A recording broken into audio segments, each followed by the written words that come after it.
Welcome to the main event. Welcome to yet another platinum roast of this bitch ass nigga BGS. He's still licking his wounds. This nigga is still talking about this debate. This shit was months ago, and he can't get over it. It's crazy. I never seen anything like it. But we're gonna roast this nigga again. Hope y'all enjoy it. Another Friday afternoon platinum roast.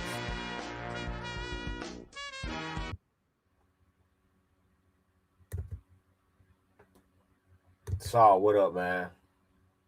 Tech boy, what up? What up? Yeah, I had to ask in the thumbnail, like, nigga, whose side are you on?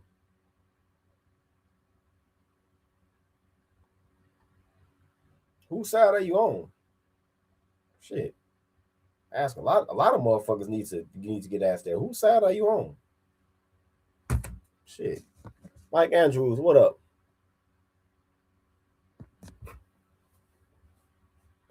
Whose fucking side are you on?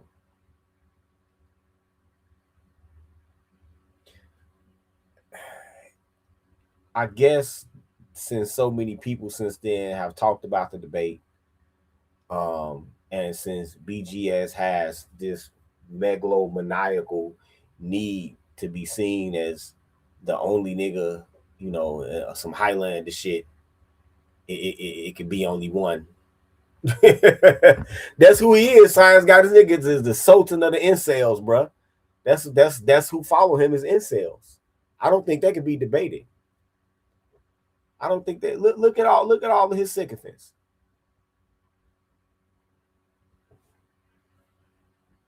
Look at all of his sycophants. And why is he on the side? Think about that. Think about that. Even in the midst of more people delineating, more people acknowledging their foundational Black American heritage, you still have this nigga actively rooting for them to keep other people here who take away the resources and opportunities that you're supposed to have as American citizens.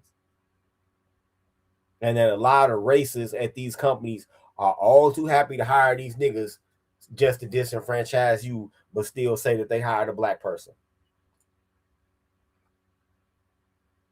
So for the last of the niggas that's still following BGS, how do y'all not see that he cares about ideology more than he cares about you?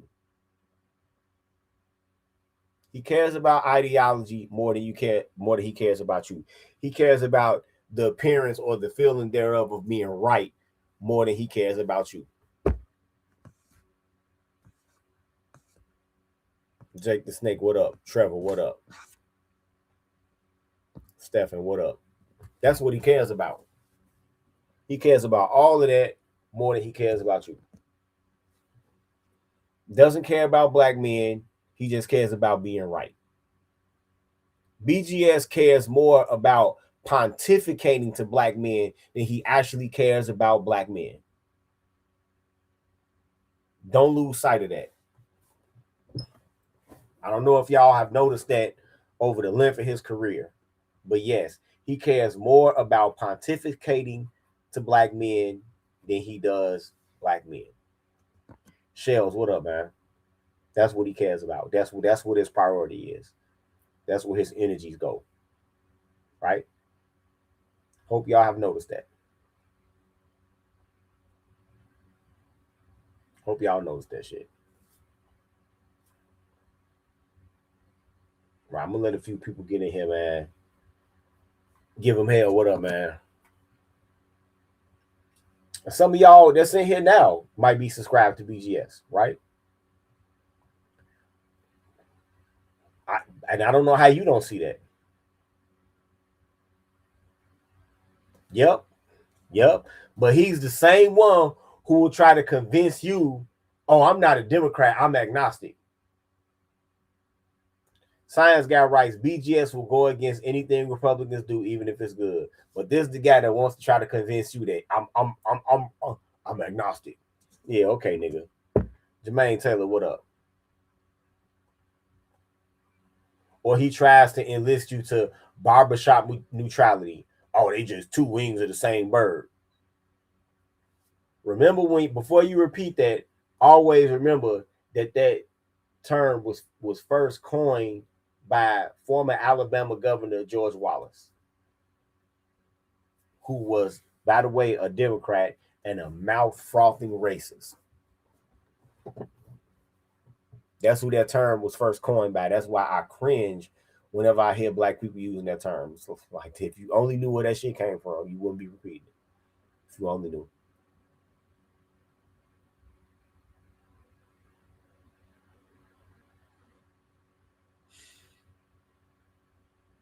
If you know.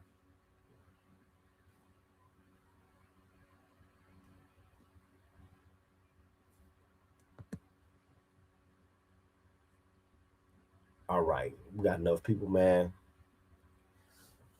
Now, I want y'all to not lose sight of something. I want y'all to not lose sight of this, right? What the most important thing is, right?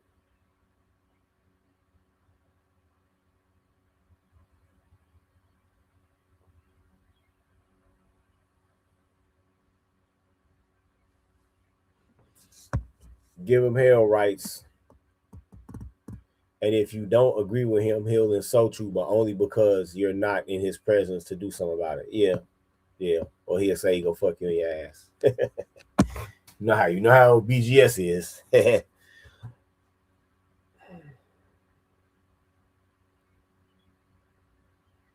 And all of this fuss and hullabaloo about Iran and the Iran war, right? It's the one thing that is the most important thing. And I have been maintaining this. I have been saying this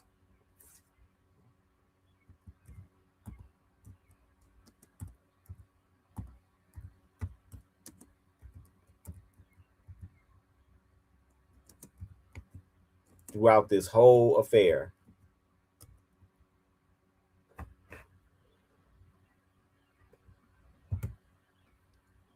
right?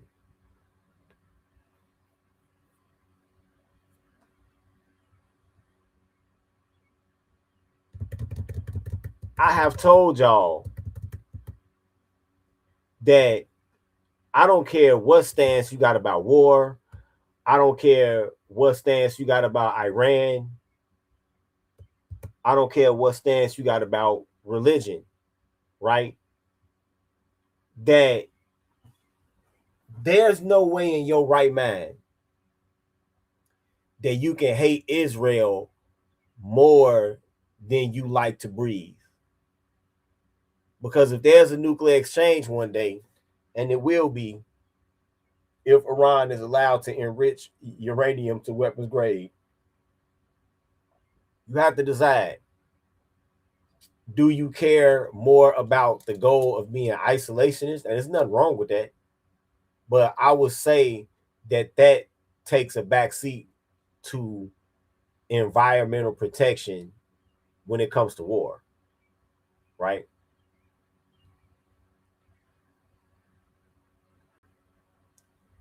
You can say that, hey, we're carrying water for Israel. Fine. Do you hate Israel more than you like the idea of going outside without a gas mask, holding a Geiger counter? Ask yourself that. That is the most important thing. And I stressed that to him, and he tried to talk his way around it in that debate. That is the most important thing. Now, many years ago, I told y'all, and I've been telling people this for years now, Iran is trying to make a nuclear weapon. And everybody laughed at me. Everybody called me silly. Everybody called me a crazy conspiracy theorist, right? That's the most important thing.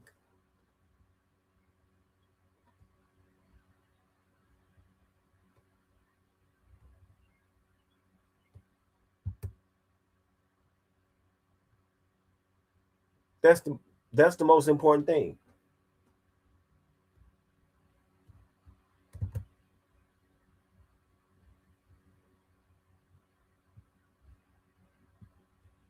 out of anything, that's the most important thing.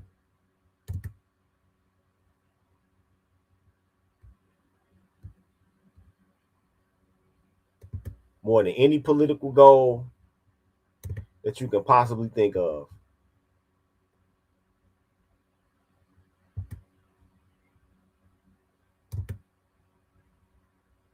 Hey man, hell, Ruslan, I got I got thrown out of school for a couple of days for stating that I thought that Israel had a nuclear bomb.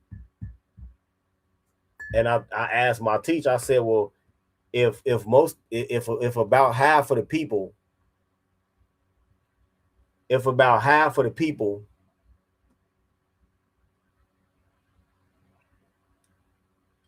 that worked in the Manhattan Project that were theoretical physicists were Jews, then how would you think that Israel doesn't have a nuclear weapon? And he kicked me out the class for saying that. That's not anti-Semitic. That's common fucking sense. It's common sense. Jay Daniels writes, do you believe sovereign nations should have the ability to determine if they possess nuclear weapons? See, that's an academic debate I'm trying not to have. I don't give a fuck about that. I just don't want Iran to have one. I hope to answer your question. I don't care about that. I don't care about these sterile academic debates about sovereignty and all of that. In this one case, I'll be a fucking hypocrite. Gladly. Gladly. In this case, yeah, I'll be a hypocrite. Do I want a country that lists the Prophet Muhammad as they head of state to have a nuclear weapon? No. Nope.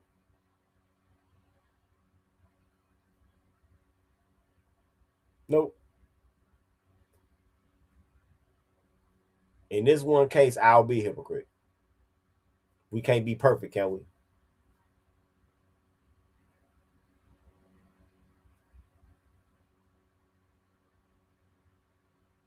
And then you got to consider this the same thing I was trying to tell BGS.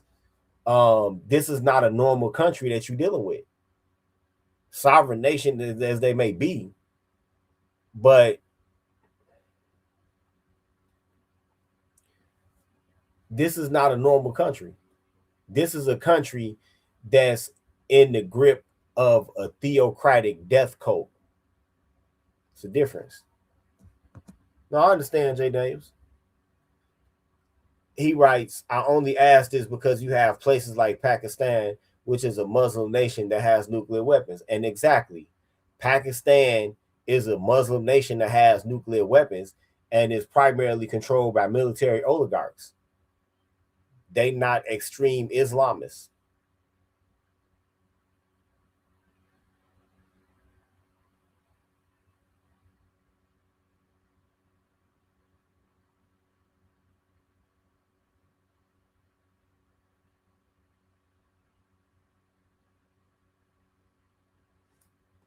They not extreme Islamists. Machismo, what up? Hey, wait, hold on. That's a great question. It's a great question. Give him hell rights, Jay Daniels. Ask yourself, why didn't Pakistan arm other Muslim nations? You see? see what I mean? And I'm not all that comfortable with Pakistan having them, but with the military having a stronghold on their country, I mean, obviously they're in pretty good hands.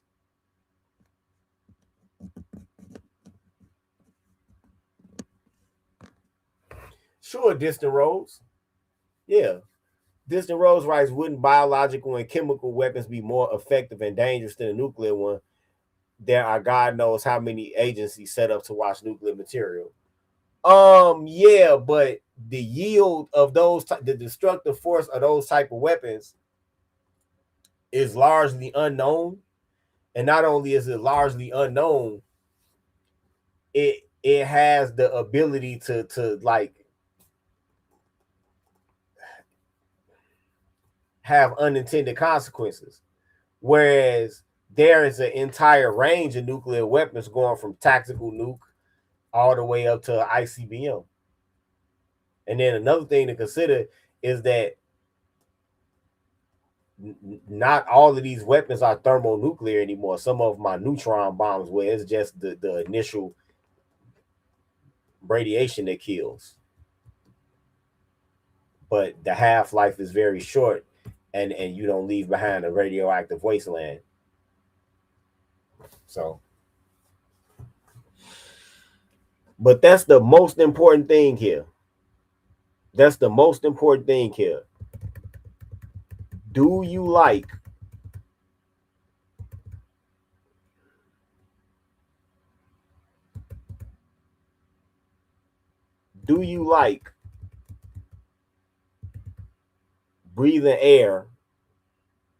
breathing relatively clean air?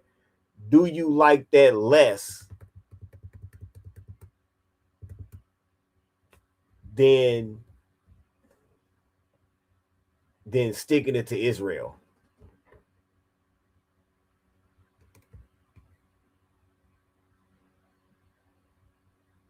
That's the most important thing.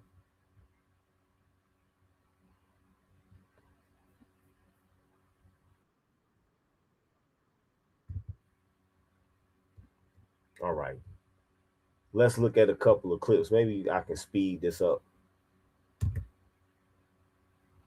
Can I speed this up?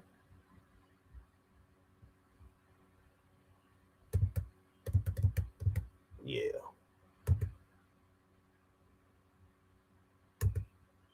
Speed this motherfucker up. All right, fair use. Fair use.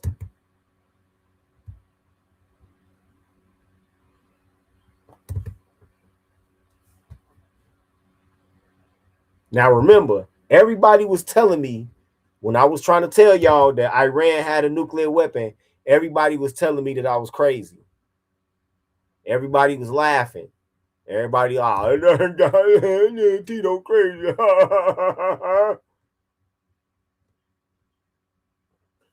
Ain't got no damn nuclear weapon. That's crazy.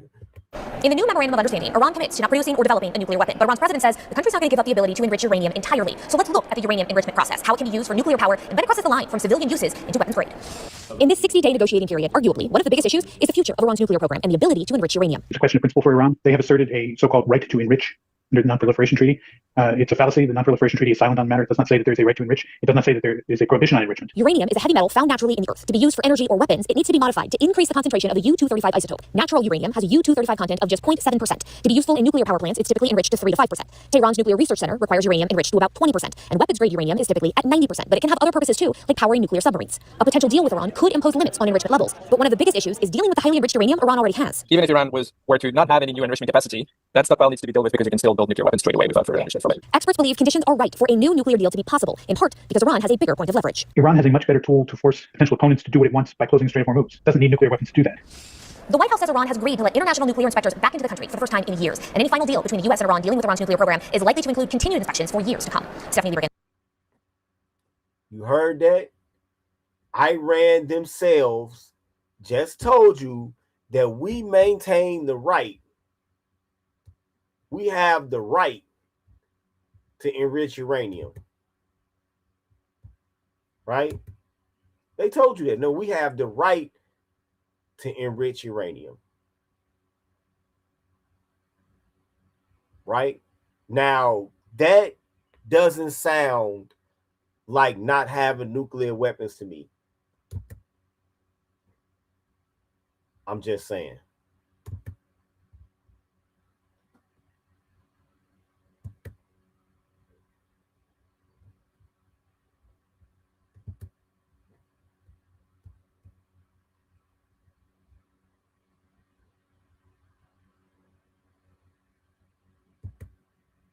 I told everybody Hillary Clinton would lose because of what she did in Benghazi, and the DOD would not elect her. Okay, a lot of Democrats got upset with me.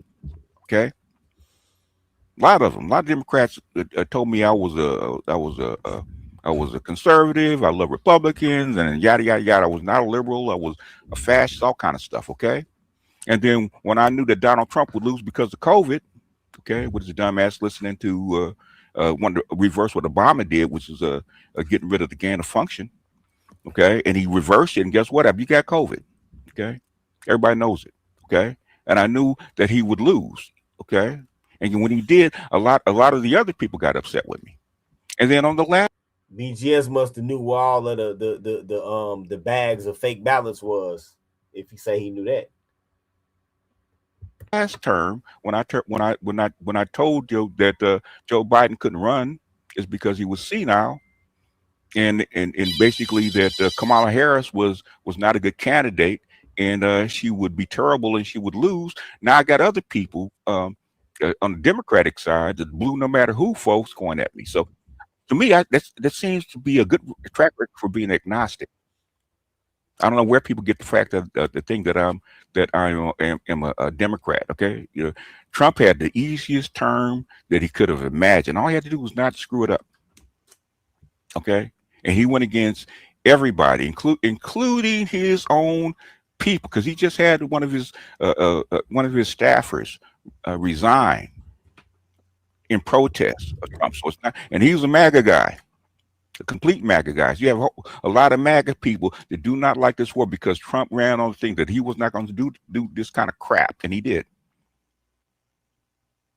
So saying that that I am a Democratic shill and I'm not agnostic and I go against Democrats because trust and believe there's a whole lot of Democrats, okay, including Jasmine Crockett would tell you that I'm nowhere near a Democrat. Ask Stacey Abrams, okay, when we actually talked about what is it called, the Ice Cube effect. Shout out to Dr. Neal, okay, and blackmail political independence, which is what I vote for. Okay, black men should go by policy and not Democratic or Republican. I could care less because they're two wings of the same freaking bird.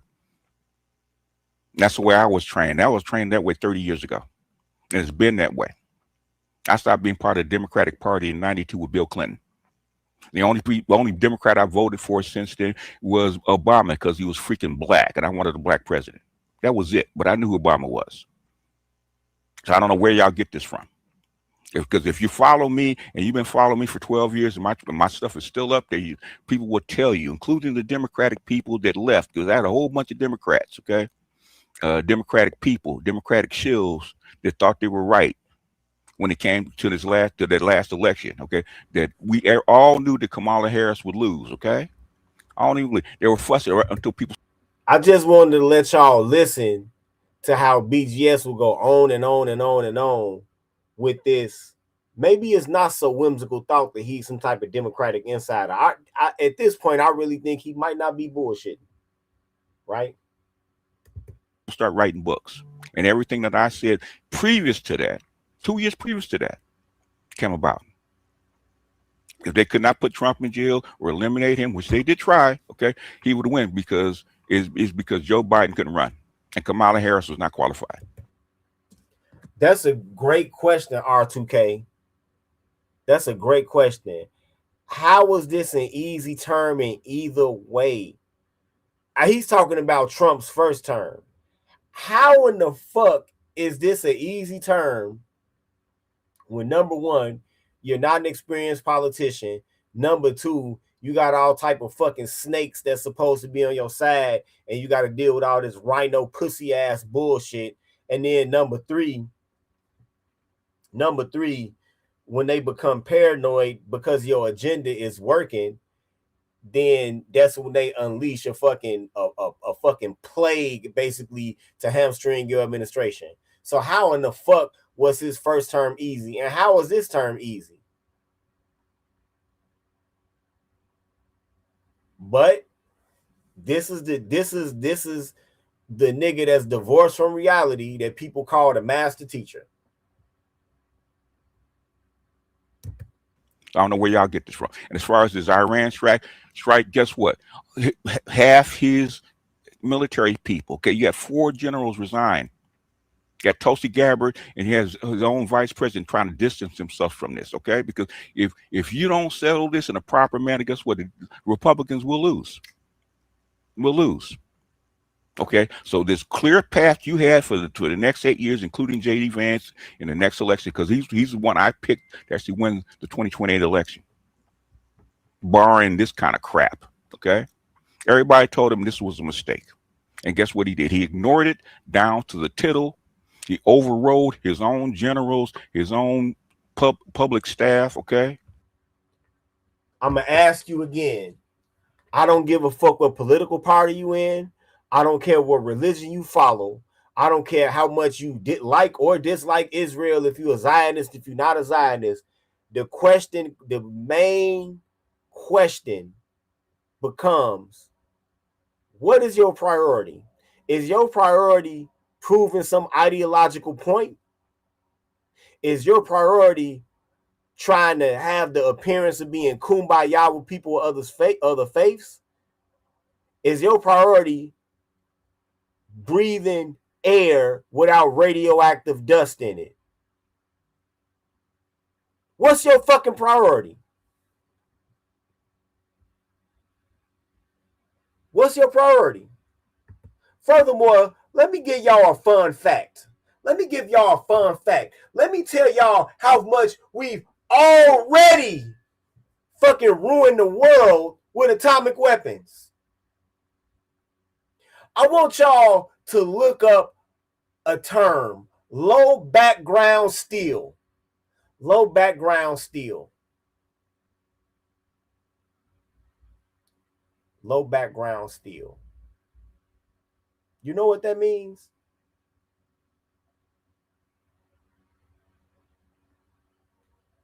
We've conducted so many above ground nuclear tests and so many below the ground nuclear tests that the radiation has actually got into the iron ore of the earth. Remember, once you get below the topsoil, the main thing that the earth is made out of is iron. Okay? So most steel, even the legs of this fucking desk, the trim around this window has background radiation present in it. Oh, well, you know what I'm talking about. You Russians like that nuclear shit. You know what I'm talking about, Ruslan. Low background steel. And so there are certain needs for steel for uses where a low background radiation is required, like medical instruments, for instance. And they actually have to go to the bottom of the fucking ocean and salvage the steel from World War II ships and recycle that to make low background steel. That's the extent to which we've already ruined the fucking earth with nuclear weapons. Yeah, tell them to look. You're right about that, Ruslan. You're right about that. Look up thyroid cancer rate map around nuclear testing sites. And people, it's all of these issues that they got in front of anti-proliferation.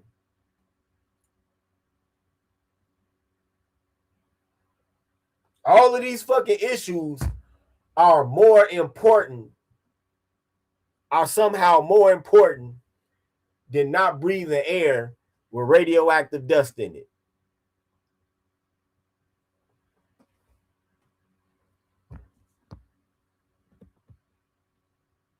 By I-131, I think you mean iodine isotope 131, right? Miroslav writes, for years, people were exposed to I-131. Yeah. Yep. Yeah, look up that term, though, low background steel. Tell me what you find. And Pete Hegseth, who actually went against the first strike that they did, okay, walked people out, actually agreed with this one. So I don't know what Pete Hegseth is on. I'm sure he's a good soldier. He's following the demands of his president, his commander in chief, but all his other military staff, a lot of them resigned because they told him this was a mistake. Tulsi Gabbard is in front of council trying to backslide away from this. So I don't know what you guys are reading. All right, I'm done. Rebut. Do you have a rebuttal, Tito? You gotta mute yourself. Yeah, I always have a rebuttal. Predicting the outcome of an election doesn't mean that you really come down on one side or the other. You just prognosticating who you think is going to win. But there have been many other statements that you've made in the past, such as go get the jab. Biden's doing a great job. You know, that's one thing. But your repeated use of the word crap to describe the strikes against Iran. I don't understand. So how is it that, if you're abreast of politics and foreign affairs, how did you not see, how does anybody not see the necessity for this over the horizon? How does anybody that lives in a Western country think that it's perfectly fine to potentially have a nuclear exchange in the Middle East that will one day endanger the whole environment of the planet, people's respiratory health? How do people not see that this at some point was going to be absolutely necessary? And again, I have to reiterate, this is something that the Carter administration should have taken care of. When the 3,000 militants and students who were communist and radical Islamists took over Iran back in 1979, our troop strength was actually very high, much more high than it is now. With huge garrisons in North Korea and in Europe and Germany, because it was during the Cold War, right? The Carter administration could have went in there and eliminated these people, restored Shah Reza Pahlavi back to power, and then it would have been business as usual. And not to say that the Shah was a saint, but the Shah was firmly anti-communist, and they had an opportunity to prevent what we're seeing now, right? So how does anybody look at this and not understand that it's a pretty good certainty that Iran already has nuclear weapons? They probably just don't have a stockpile, and they don't have a. Well, let me get this comment right here. R2K writes, and I'm glad we got a Russian in here. R2K writes, I guess this answers why they don't want to switch to nuclear energy, because things are already irradiated. No, the radiation that will come from a nuclear power plant is very much lower than the weapons grade radiation that's used in above ground and below ground nuclear tests, first off, right? And it's got a much shorter half-life. Actually, and Ruslan can probably testify to this, even in the Soviet Union, when they would build like these secret cities for to have a rural out of the way test range in the middle of Siberia, where they wouldn't have like power infrastructure set up, they would actually set up very, very small nuclear reactors that could power that city for years indefinitely, right? So there are many ways, and we could do that same thing. Think about it. Think about how small the reactors are that they have inside of nuclear aircraft carriers and submarines. You don't hear about them having meltdowns and shit all the time. Matter of fact, I don't think there's ever been a nuclear accident as long as the United States Navy has been using nuclear power. So no, the reason that they don't do it is because it would be too cheap. That's why. When you hear those people protesting, not in my backyard, please believe that they being bankrolled by those utility companies. It would be too cheap. That's why. Reliable means to deliver them, right? When you see the knee-jerk reaction from Israel and the United States, that's the only thing that you can deduce, is that Iran already has a deliverable nuclear weapon. So how is it that you think the point of all this to ask you, BGS, is how do you think that kicking the can for another administration, for another few election cycles, why this problem was allowed to fester was a viable option? I yield my time. Okay, Tito, I'm sorry, BGS, are you up for rebuttal? Okay, the thing is, I thought this was a debate and not a question and answer session. Okay, okay. The thing is, which answer does he want me to answer first? Okay, because he laid out about 10 different questions. Which answer does he want me to answer first? And Because it's your No, in my discourse, I cited things that you give said, me and I give me ended off with one which question, and I one? just asked the question. Can you not Which hear? which one? Which one? I'll repeat it again. Reiterate it, please. Yes. How did you think? How did you think that it was a viable? How did that it's a viable option to kick the Iran can down the road for a few more years? Okay, that's real simple. Okay, the same way that Israel called off the 12-day war because they're getting their ass whipped.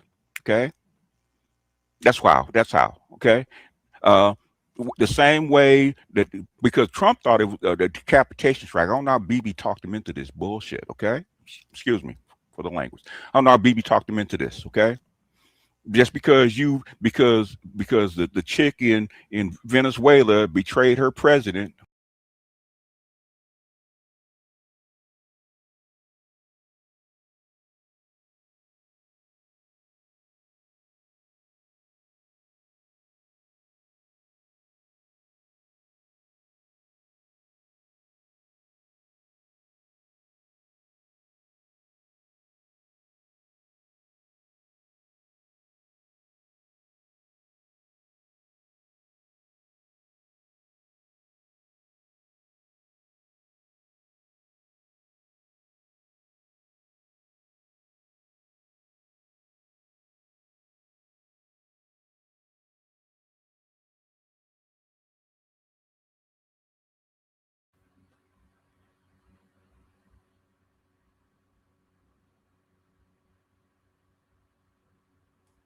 Netanyahu didn't have to persuade him to shit.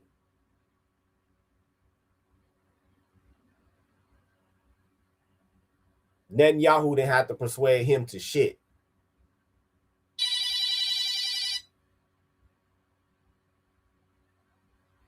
He didn't have to persuade him to nothing. Right?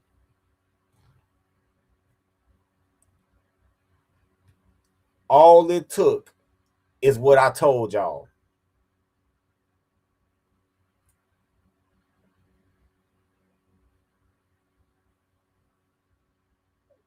All it took is what I told y'all. Even in the live on Sunday night that led up to this debate, I was trying to tell y'all inside of that live, hey, Iran either has or is very close to producing a nuclear weapon. And some of the people in the chat, oh, Tito's crazy. Oh, now the Iranians themselves are telling you, nigga, we gonna be enriching uranium. They telling you. They telling you what I've been trying to tell y'all since fucking 2016. So he talking about, oh, BB talked him into this. I don't think it took that much persuading. After he looked at them photos and shit that the Israelis had, and after he had the Air Force put their satellites over that shit,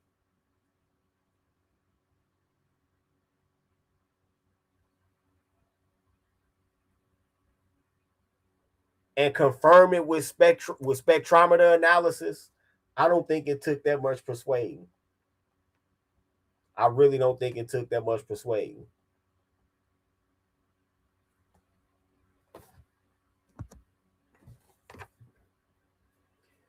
Miroslav writes, Chernobyl was worse than a nuclear weapon. Half of the 1,890-ton core burned into the environment. Only 9 to 11 pounds is used in nuclear weapons. Thank you.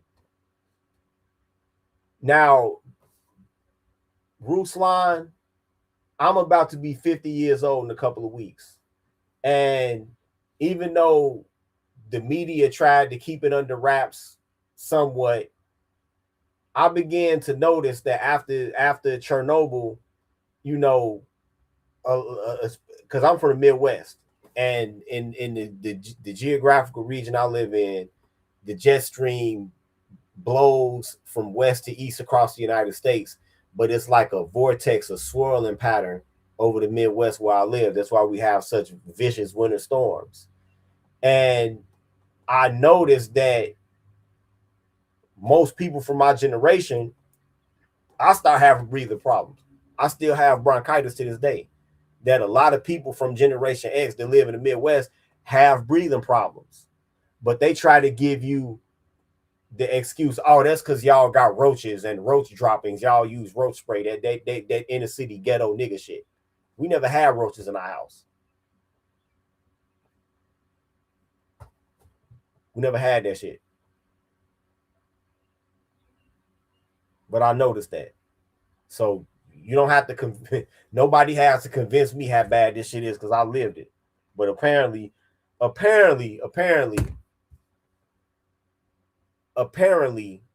some people need convincing. Give them hell rights. Iran claims that we black Americans have nothing to fear from them, but if they ever bomb America, nuclear or not, black Americans will be affected the same as whites. Yeah. So I don't know what the hell they mean by that.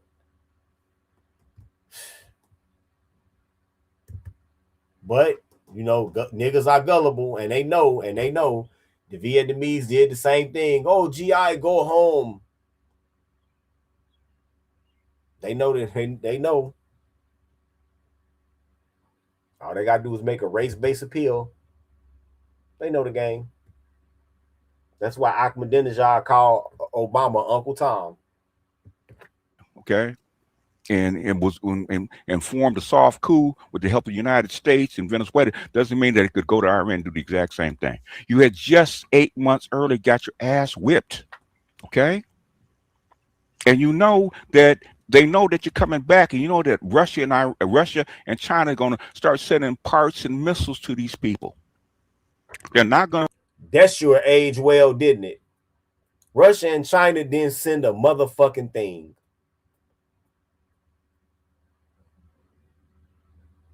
Russia and China didn't send a motherfucking thing.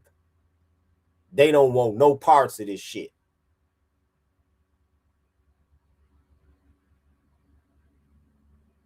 This is y'all master teacher, though.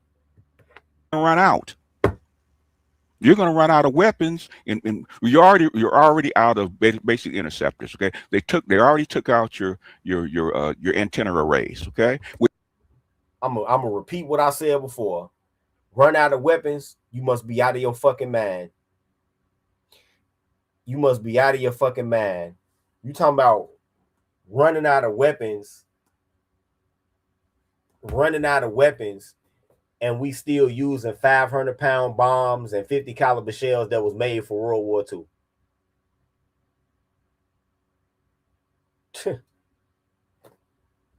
This just did none of this age well, BGS.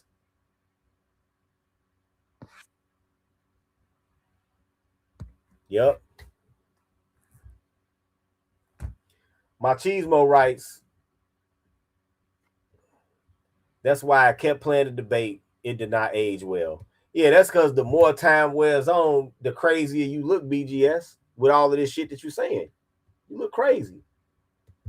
Which Iran didn't do the first time because they didn't want, because number one, China had their back. Say, hey, don't hit a carrier, don't hit the United States bases because we don't want to aggravate these people. Okay, but you thought you're going to come there, sit there for 2 months, and then start a war, and didn't think you're going to get this reaction. Okay, you got 150 missiles just hit Israel today because they're out of air defenses. Okay. What did you actually think? And then you get the cut off the Strait of Hormuz, where you think they're just going to give up in 2 weeks. It was not a good idea. The military people told him it wasn't a good idea. Okay, everybody else, why you think Europe is backsliding? Okay, they ain't start this. Everybody know this was a dumbass idea to start this freaking war, unless you can get China and Russia to actually accede that they're gonna throw Iran under the bus, which they are not. Okay, Trump already tried that. Like, Yep. He said we're gonna run out of weapons. Y'all ever heard of the Rock Island Arsenal in Illinois? That's all these motherfuckers do all day for years is make motherfucking bullets and explosives all fucking day. Niggas putting in whole shifts making big ass tank shells for decades in a row all day. Matter of fact, for centuries in a fucking row. I think the fucking Rock Island Arsenal been there ever since Illinois was a fucking state. All day, every day, for centuries in a row. Bombs, guns, missiles, tank shells, explosives. Big ass motherfucking loafs of C4. What the fuck is this nigga talking about?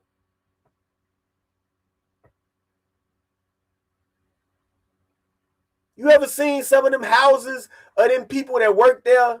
Niggas living in mansions. They literally feeding families with this shit. You dumb nigga. And that's not the only fucking one in this state alone. You got the DuPont Arsenal in Joliet. That's one reason why we got all this motherfucking lead poisoning in the soil in this goddamn state is from making weapons all the time, nigga. You dumb motherfucker. 2 days after the war, he sent Kirshner to Russia to actually intermediate, to actually ask for Putin's help. Okay, you just had the whole GCC up there asking for Putin's help. Okay, Trump just talked to Xi, asking for Xi's help to open up the strait and put a collar on Iran. Okay, everybody knew this was a mistake. Everybody knew this was a mistake. If you win this war, basically it's going to be a Vietnam. Your economy is going to go to crap because you could not afford it. You don't have the weapons. You don't. Oh, here we go. Here we go with the Vietnam shit. Here we go with the Vietnam shit. Silly. Vietnam. No, nigga, this is not like Vietnam. This is nothing like Vietnam.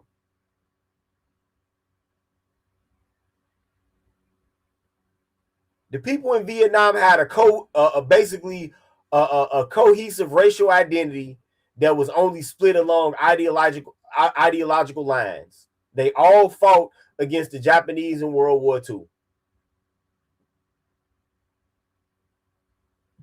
Right?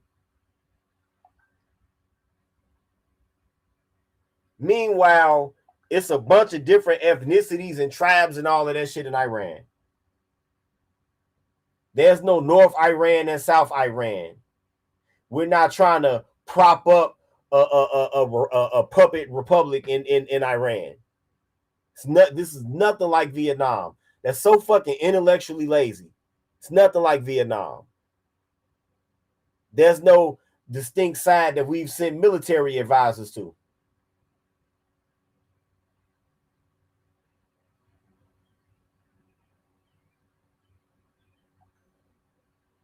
There's no enemy insurgency that we're trying to mitigate. So stop with that intellectually lazy shit. It's not the same. It's nowhere near the same.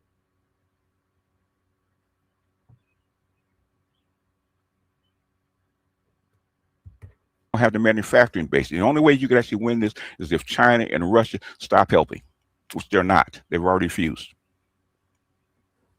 Anyhow. Now wait a minute. Now that's a wrinkle that I didn't even catch during the debate or in my subsequent playing of these this dumbass discussion. Now he just said without Russia and China helping you. Well, first he just said Russia and China was supposed to be helping the Iranians. So who is Russia and China supposed to help? Us or the Iranians? Now you saying that we can't win unless the Russian or the Chinese help us. I mean, you gotta pick a side, BGS. Pick a side. I'll land my plane. Thank you, sir. Cheetah, you want to rebuttal or you want to move to the next topic? No, I would love to rebut this one. No, go It's ahead. Go ahead. always No, it's all you. Go ahead. it's always entertaining how every time there's a military conflict in which there has to be an expeditionary war, that people will always make comparisons to Vietnam. Iran is in no way like Vietnam. In Vietnam, you had basically in ethnic cohesion with the what is it, the Min people that are the ethnic majority in Vietnam, and they had solidarity, they had fighting experience. They fought the Japanese in World War II. So Iran is nothing like Vietnam. Iran is a hodgepodge of different ethnicities, different religious backgrounds and everything. These Islamists that are in Iran are actually in the minority. Even most of the people that end up being ayatollahs aren't even Persians, which is the ethnic majority in Iran. I think the last few ayatollahs were actually ethnic Azerbaijani. So this is in no way like Vietnam. Now, to answer your point about about Europe backsliding and not wanting to put in any help. Actually, what President Trump was asking for was more in the way of supporting vessels, right? Like different minesweeping ships, different littoral combat ships. And the reason that he's asking this is because these countries have been basically getting off for free militarily all of these years. They white people like to say that they're the epitome of society, and yet the American taxpayer had to station an 80,000 man plus standing army in your continent to keep you from hacking each other to death, right? But these countries that brag about all of this healthcare and all of this modern infrastructure is because they don't have any military expenditures, and they had to be forced and argue with just to promise slightly to contribute 3%, right? And so the reason that Europe is backsliding is because they're hoping to this will be a hindrance that will affect the president in the midterms and maybe lead to a Democrat being back in power, so it can be business as usual, if anything, right? So, and thank you, No News. Thank you. Thank you. We've been at war for the past 20 years. We have the only fighting force on all the planet who has seen combat. We don't need no damn help. Yeah, the rest of you motherfuckers been practicing. The rest of y'all been practicing. From the global war on terror, it's been more. Matter of fact, it's been more than fucking 20 years. It's been damn near 30.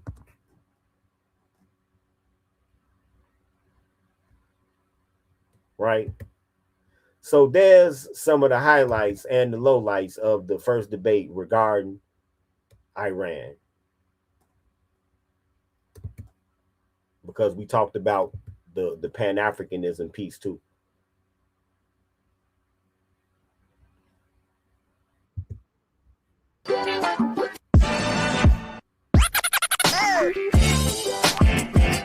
Now wait a minute.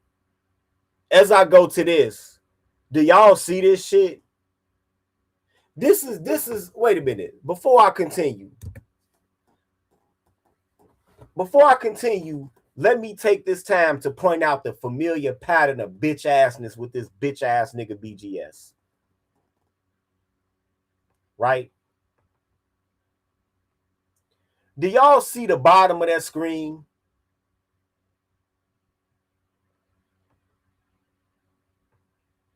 Y'all see the bottom of that screen? Tell at Machismo TV that BGS was right. You know what this is the equivalent of? This is like when some of these fighters get mad because they lost the decision and then swing on the referee. That's basically what BGS is doing right now. I would have thought he'd have been like, tell Tito I was right.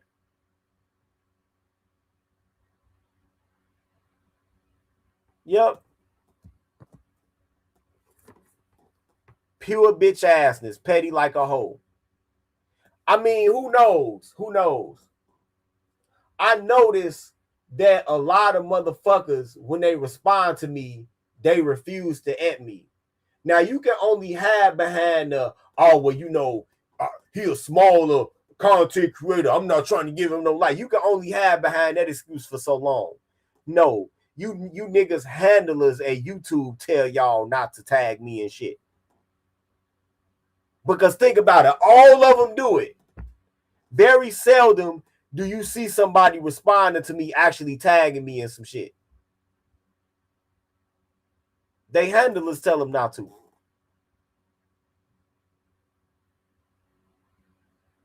They handlers tell them not to. It should be obvious by now. This nigga's an agent like I've been telling y'all.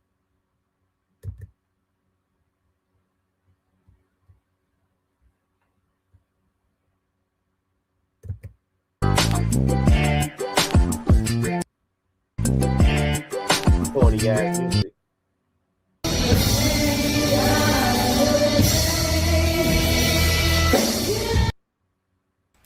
Hurricane Ja, Tooth Triv, what's happening?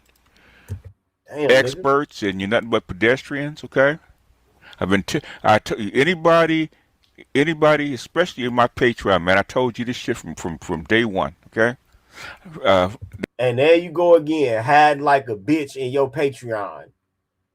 Nigga, the debate was public. If you go talk about the debate, talk about it publicly, nigga. The first day this shit started, okay? First day this shit started.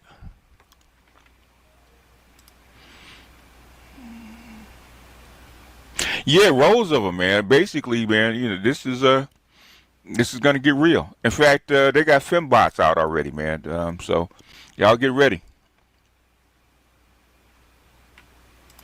Elon can't build them is because we don't have dark factories. We don't have the materials to build them.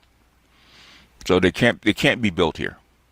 So that's a fuck up. Elon is actually focusing on, believe it or not, Elon is going to be focused on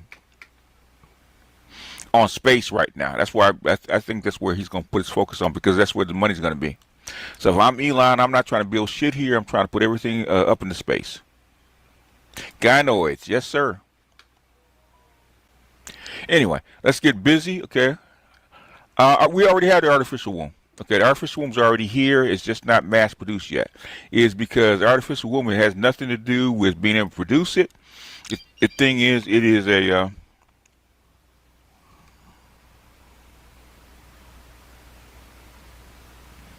I have to talk to my daughter. It's not that they can't do it. It's more of a moral question than it is a technical question. Play this back a little bit faster. But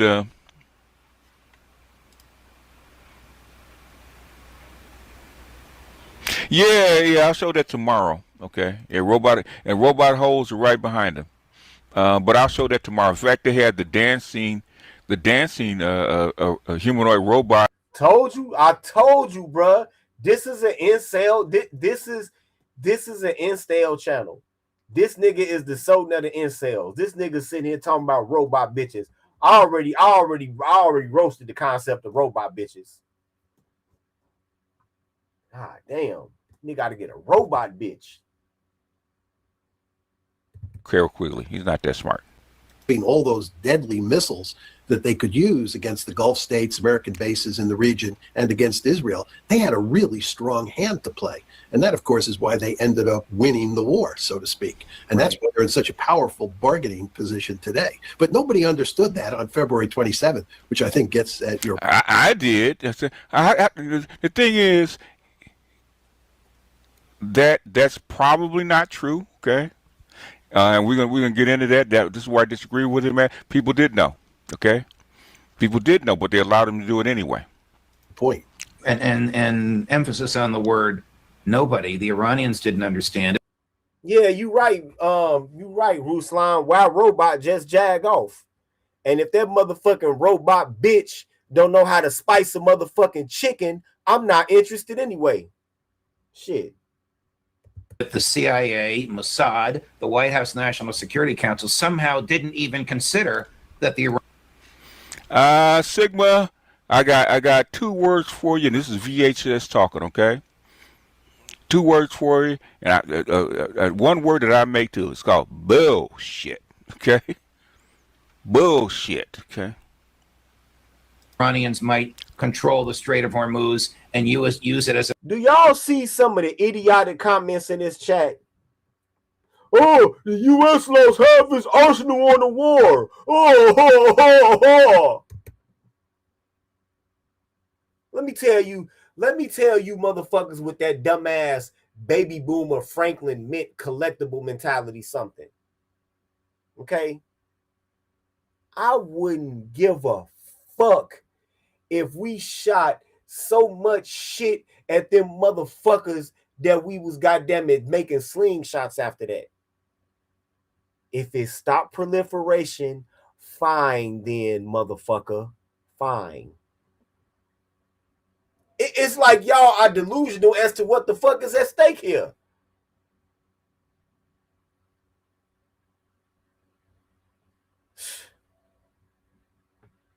What the fuck does it matter?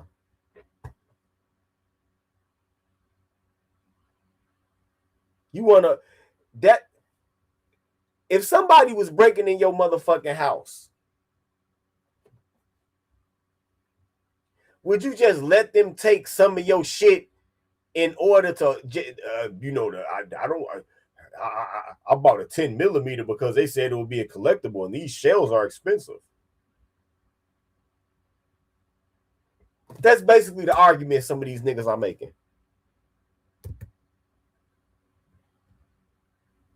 Wouldn't give a fuck how much of the arsenal that they use. a means to get the Americans to back and the Israelis to back down. They didn't even think of this. Well, there's 2 points to be made here. One is you want to remember that we had the 12-day war last June. This is June 2025, where the Israelis and the Americans attacked Iran. And although the Israelis were very anxious to settle that war after 12 days. Yeah, they already called no mas, okay? And Trump had to go to Qatar and bargain for that no mas. And then they made a deal to trade blows. They basically hit a tunnel or hit a mountain with no centrifuges and no material because Iran had moved all that shit, and then Iran hit one of the U.S. bases. Okay, as like a tit for tat trade, like we're even. Okay, I knew that was bullshit at the time. As were we. It looked like the Iranians were not the winners in that war. And that was the situation on February 27th. I think people at that point were thinking about what had happened in the 12-day war, and they expected something similar to happen in the present conflict. And of course, it looked like that on the first day or two, but as the war evolved, it became clear that that wasn't the case. And once the Iranians unleashed the dogs, yes, really engaged in the war. Yeah, in other words, what they unleashed in a 12-day war, they tripled it. Okay. And they said the same shit that they said about the Russians. Okay, Iran's gonna run out of all their missiles within about 3 weeks or to a month. Okay, they're still fighting. They're still going at it.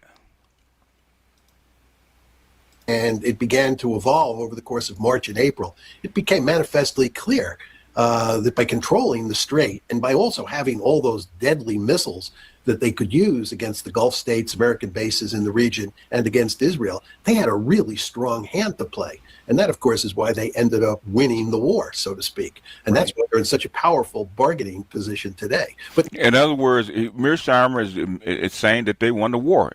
He's not the only one. Nobody understood that on February 27th, which I think gets at your point. And emphasis on the word nobody. The Iranians didn't understand it. The CIA, Mossad, the White House National Security Council somehow didn't even consider that the Iranians might control the Strait of Hormuz and use it as a means to get the Americans to back and the Israelis to back down. Yes, they did, because Hillary Clinton said the exact same shit about a week ago. This nigga is going over damn near ancient history. Wow. the fucking condition of the planet's atmosphere hangs in the balance. This is y'all master teacher.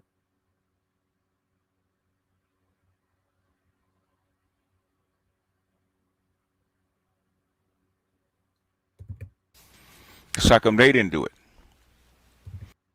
As you and I have talked about on numerous occasions, this was a cockamamie theory of victory. The idea that air power alone was going to win a quick and decisive victory was just not in the cards. Right. But they didn't think that. President Trump thought that we would knock the Iranians out of the war very quickly and we wouldn't have to worry about the Strait. Right. In your view, is the memorandum? The Navy is at the bottom of the ocean. The only thing that they can do to feel like that they've closed the Strait is fire random drones.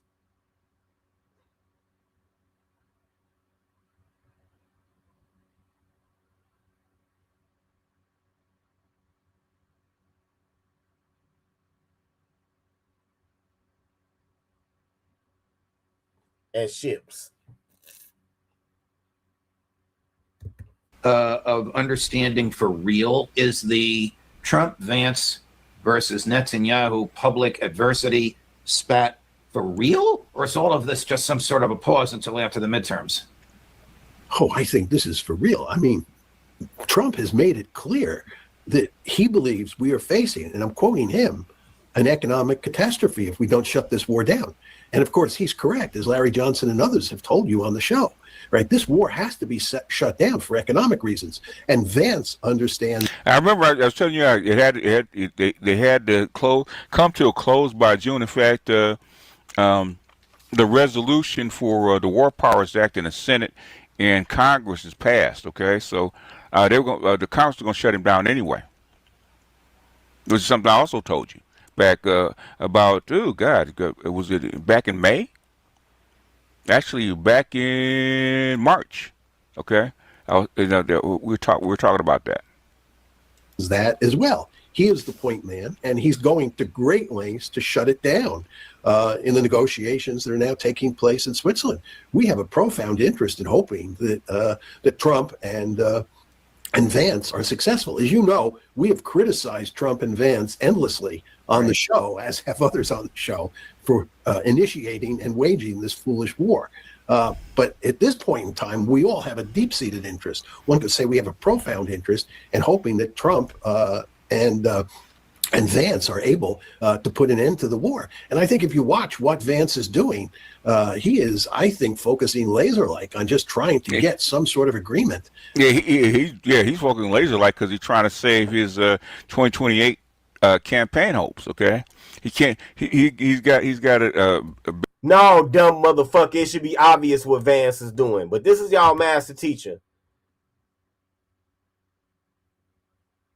Vance and Trump's other advisors are seeking a brief respite from the war for a few months into after the midterms.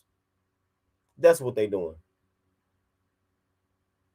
That's what they're doing. It should be fucking obvious. It should be obvious that this is basically a temporary ceasefire with the illusion of negotiating for an agreement so they can resume bombing the fuck out of them the Wednesday after the election day.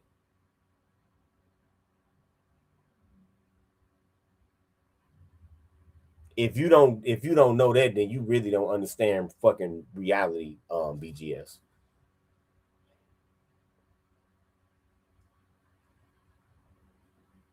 It should be obvious what JD Vance is doing. None of this is about 2028. This is about later on this year.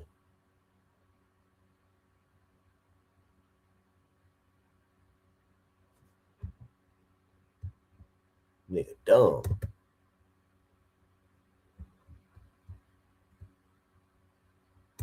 Bail out this ship so it can actually limp on home. Okay, if he doesn't, guess what's going to be around his neck in 2028? Limp on home.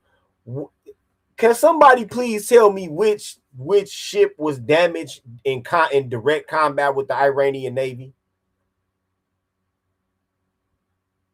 Can any of y'all tell me that? Which U.S. Navy ship was damaged in direct combat with the Iranian Navy or was damaged by a drone?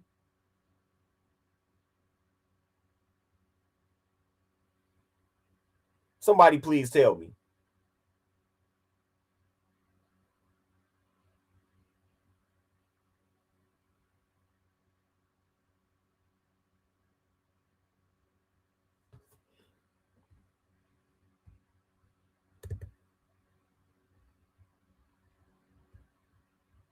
Can't come up with a name, huh?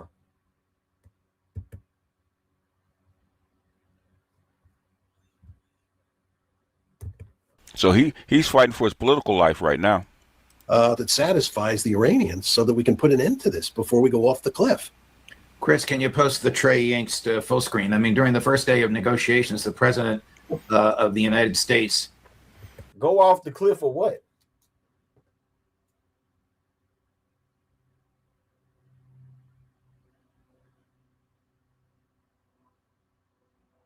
Go off the cliff or what?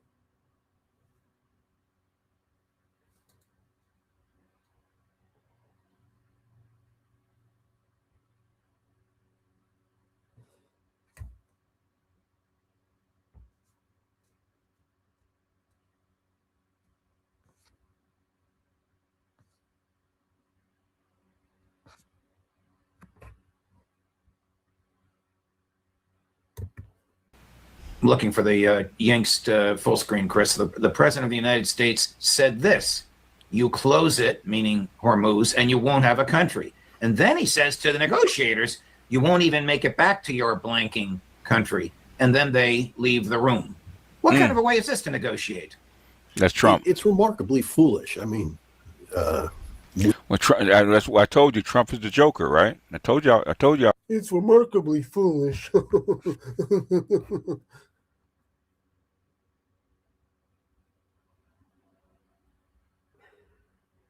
Do y'all really think that Trump can't make good on that threat?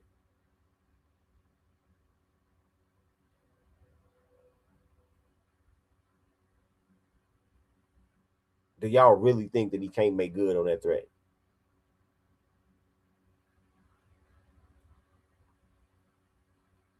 Do y'all understand how many of the leadership of this country of Iran is in exile somewhere else? Like, again, it's like this nigga lives in a whole different fucking bubble of reality.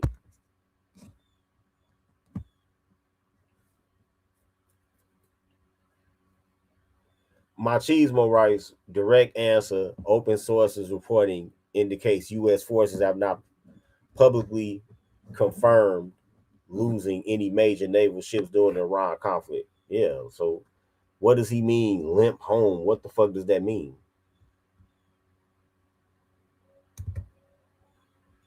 Tell you, these niggas, they showing y'all that they agents. I hope y'all paying attention to this shit. Trump is the Joker. Yeah, it will 39 trillion in debt and county. It's probably higher than that, but because we haven't even accounted for this war yet. We all know that. I mean, it's just irresponsible to be making those sorts of comments and to be using that kind of language. Enough is enough. But the fact is that we've reached a point with President Trump where we expect this.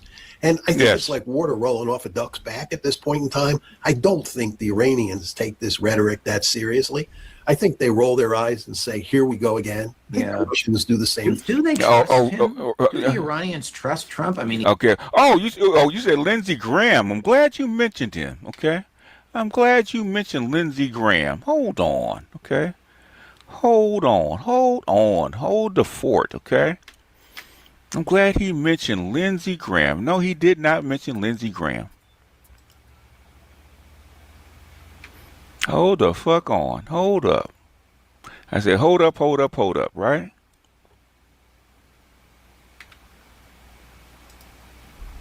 Let's try this. Yeah, did he just mention Lindsey Graham?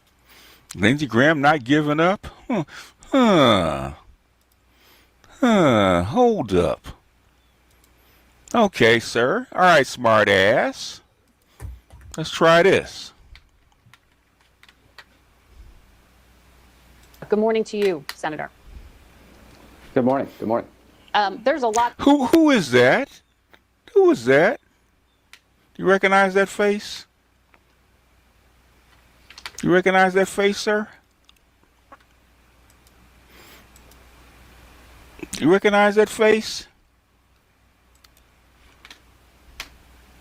So listen to the words that's coming out of his mouth. Still hasn't been figured out here in this deal. But you wrote 9 days ago the idea of a U.S. plan with partners to create a fund of at least $300 billion. This is point 6 in the memorandum, is tone deaf, and it's akin to a Marshall Plan for Germany with the Nazis still in charge.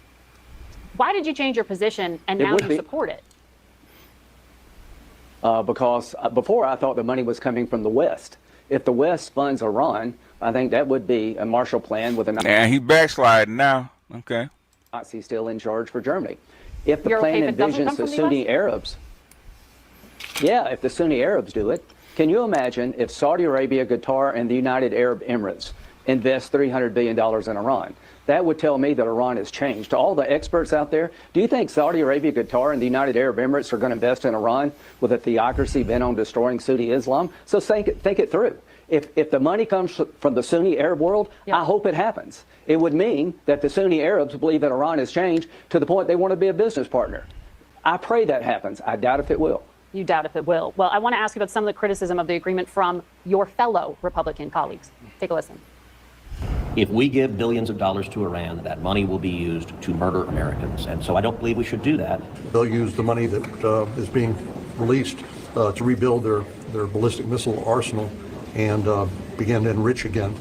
And that's going to be a continuing danger. That money, Brooke, we know is not going to go to build new hospitals or daycares. It's going to go to replenish their drone stockpiles, their missiles, to support terrorists like Hezbollah and Hamas. We had 13 Americans dead. We spent anywhere from $25 to $100 billion in munitions, and it turns out we've lost a credible threat of attacking them again. So there's a lot of stuff in there. It's bad. All of those Republicans are seriously doubting the president here, Senator Graham. Do you agree with their concerns? No, I don't. No. We're not giving any money to Iran that can change the course of history to try diplomacy. Is the MOU problematic? Yeah. I'd rather try to. Yeah, the memorandum of understanding, the funds that they will be getting is nowhere near what you would need to try to rebuild a nuclear arsenal. I don't know why that's so hard for BGS to figure out either. See, what agents like BGS want to do is they want to harp over a whole bunch of little bitty things, and they want to let the perfect be the enemy of the good. That money that's in this memorandum of understanding is just so they can be able to fucking pay their troops. You know they haven't paid their troops in months, right? Just so they can be able to pay their own troops again and pay for really basic shit in their country. They don't have enough money to restart trying to make a nuclear arsenal. Diplomacy, then take it off the table. The money Iran gets, it's not going to...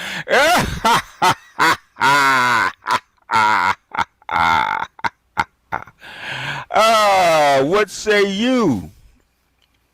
What say you, Lindsey Graham?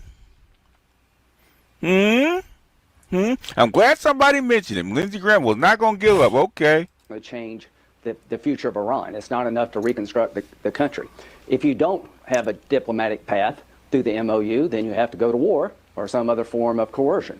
Let's try this. Let's try a diplomatic solution. I think it's going to fail. What happens next? I spent 4.5 hours with President Trump Friday. Here's what I think will happen next. If this deal fails, President Trump is going to take the Strait of Hormuz over by force. The United States will control the Strait of Hormuz. We'll charge a fee for all those who go through to pay for the operation. And we're going to expand the Abraham Accords in calendar year 2026. We're going to get Saudi Arabia to join the Abraham Accords, and which is the biggest change in 5,000 years in the Mideast. And if Iran contests control of the Strait of Hormuz by the United States, we will obliterate them. So to all the people listening, if this diplomatic effort fails, he got to show a brave face. You know this is some bullshit. President Trump is going to take the Strait of Hormuz. We're going to run it. We're going to try to get Saudi Arabia to join the Abraham Accords to end the Arab-Israeli conflict in 2026. And if Iran continues to attack Israel and Lebanon, the new policy will be we'll hit Iran. So to the Iranians, if you're listening, when you use Hezbollah to attack Israel, I think the new policy will be we will attack Iran. You're already attacking Iran. What are you talking about? What are you talking about? You already attacked Iran, okay? See how that worked out. How you could turn what you think is a flawed document into an opportunity. But you're also suggesting there that you can get Benjamin Netanyahu or whoever is the next prime minister of Israel to recognize a Palestinian state, which is the price of normalization with Saudi Arabia. No. How could you do that on the brink of an election? Well, for about 2 years, Margaret, in case you missed this, I went to Riyadh and Jerusalem working on normalization with President Biden. Yes. We're going to announce a framework to have Saudi join the Abraham Accords and at the end of October in 2023. Iran attacked on October the 7th. That created a... Well, they're going to stack the deck with. They don't have the materials to build no more bombs, man. Most of those materials are in China. Materials and stuff like that to actually build these bombs and weapons are in China. They don't even have the materials to build any more weapons like that, okay? Not the scale that you're going to need them. Real problem. The Arab world is very upset about Gaza, and everybody in Israel is very upset about October 7th. But we're going to pick up where we left off. And Donald Trump is going to empower me and others to jumpstart an effort to get Saudi to join Israel. There will be accommodations made by Saudi and Israel to Saudi and Israel. You have no better friend than Donald Trump. To Bibi, Donald Trump stood by you when other people would. I think this Money Night Show trucker is just the assets that they have froze from them already. I don't think it's nothing that we paying for as taxpayers. I think this is just, and it's not even the complete amount of assets that they have frozen, the funds that they will be releasing to them. They talking about 330 million, I think. They seized billions from their ass. I'm not asking you to do anything to jeopardize the future of Israel's security, but I am asking you to be open to expanding the Abraham Accords and finding a solution to the Palestinians that are good for. Now is all of a sudden they doing the electric slide. They're doing the moonwalk. Okay, he's doing his best impression of Michael Jackson right about now. Israel, and quite frankly, good for the world. To go ahead and say it. Saudi Arabia.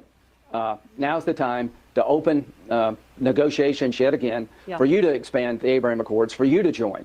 I think this is going to happen in 2026, and it can't happen until Iran's in a box. If we get a deal, Iran will be in a box. If we don't get a deal, Iran will be in a box. To Lebanon, to the people in Lebanon, help is on the way. Hezbollah's been terrorizing your country for a long time. That's about to end. Senator. Oh my. Okay. Oh my. Okay.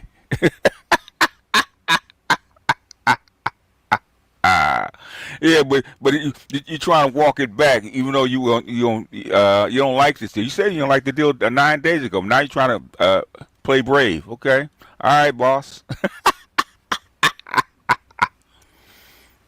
Abraham Accords, yeah, something like that. Anyway, glad you mentioned him. Okay, he's on board. He's on board with the MOU. Okay, said he didn't like it. All right.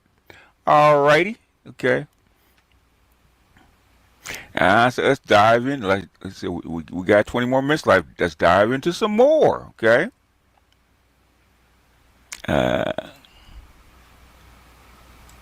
Let's see what else we got in the bag of tricks. Okay.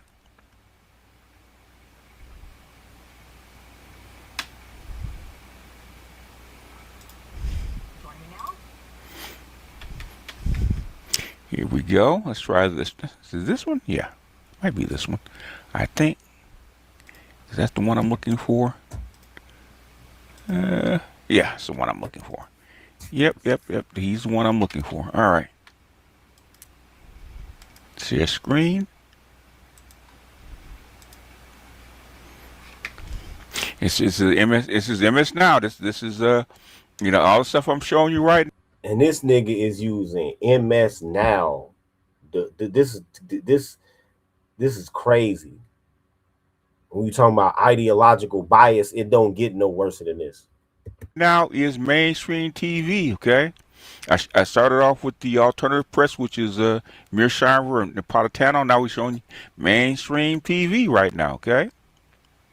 Joining me now, we have Washington Congressman Adam Smith. He is the ranking member of the House Armed Services Committee and a friend to us. Good to see you, Congressman. Congressman Adam Smith, right? He's Democrat, but thing is, he getting ready to rip Trump a new one. So we have Iran saying that they've closed the Strait of Hormuz again. However, we have the reports that it's actually radio messages they're sending, maybe not follow up with any action on those radio messages to ships saying it's closed.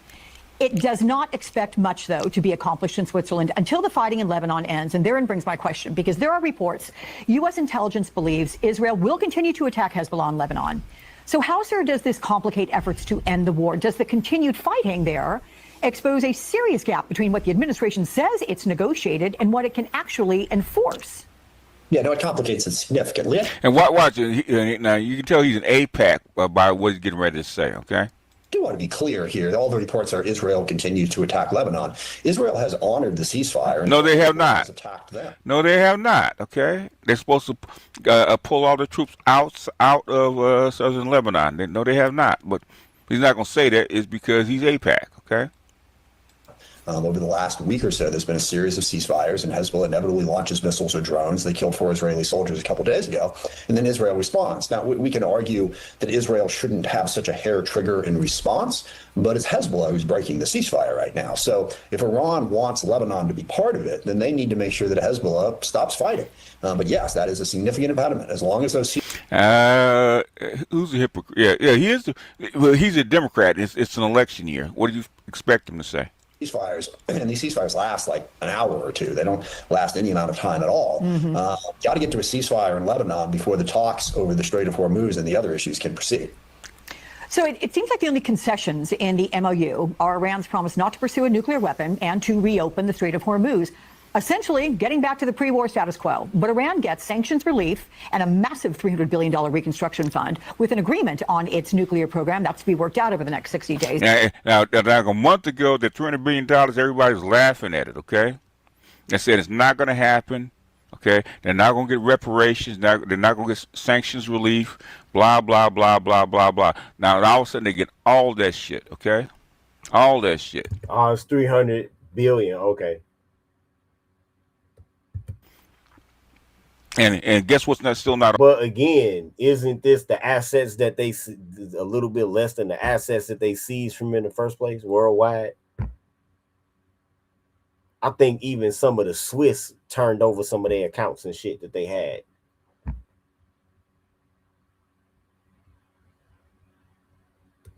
On the table. The nuclear enrichment still not on the table. During these talks. But given the leverage Iran has exerted over the U.S., is the MOU, sir, the best place to start negotiating a permanent end to the war? Are there any alternatives? Well, two things. Well, Master OC, I said they would break it. There's a reason they will break it. I said that the other day, okay, is because Israel needs water security, okay? The biggest source. You know why the enrichment is not on the table? Because they want an excuse to bomb them again.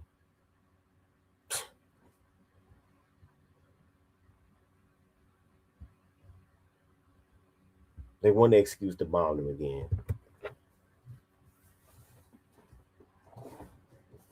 And I don't see how the fuck that you can't see that. But in closing, I will see that. And I heard that this morning. They bombing them again anyway. Just like Trump told them. But in closing, I'll ask you again. Is it more important to you to pick over these tiny, infinitesimal little ideological points? Is it more important to you to be part of the woke right and be angry at Israel? Is that more important than not breathing in radioactive dust? And that was my whole point in talking about the debate. That was my whole point in talking about Iran. That was my whole point in supporting the war. It was just that fucking important when it comes down to the air we breathe and the trees that we walk under every fucking day. And keeping this planet from being further irradiated. Remember, we've had ever since 1945, we had over 500 separate above ground nuclear explosions and untold thousands of undergrounds, to the point where there have been radioactive isotopes of elements found in meat, cheese, milk. Most of the iron we use every day exudes a certain amount of background radiation, which is why for your surgical instruments, your scalpels and everything, those are actually recycled ships. So even the sailors that have died in past wars are not allowed a final resting place, because we have to go and despoil the site of their immortal slumber after falling in combat, to rip the very sinew and the steel in which they rest off of the bottom of the ocean, to be able to recycle it to use as medical instruments. So even in death, these naval officers and enlisted men still make sacrifices. Sacrifices to our avarice, our hubris, and our combativeness against one another, and man's inability to bend finally swords into plowshares.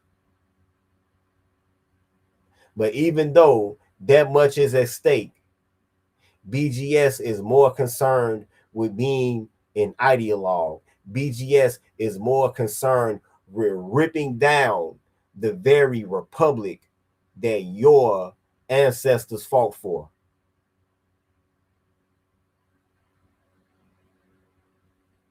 Many of your ancestors fought in World War I, World War II, the Civil War. Over 50,000 men, 50,000 black men died in the Civil War to give us the 13th, 14th, and 15th Amendments.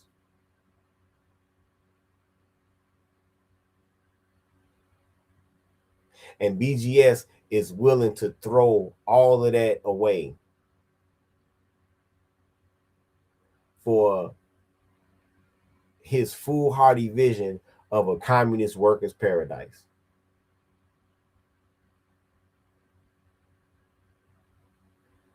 But this is who you call your master teacher. It's been a Black Pill PSA. Peace.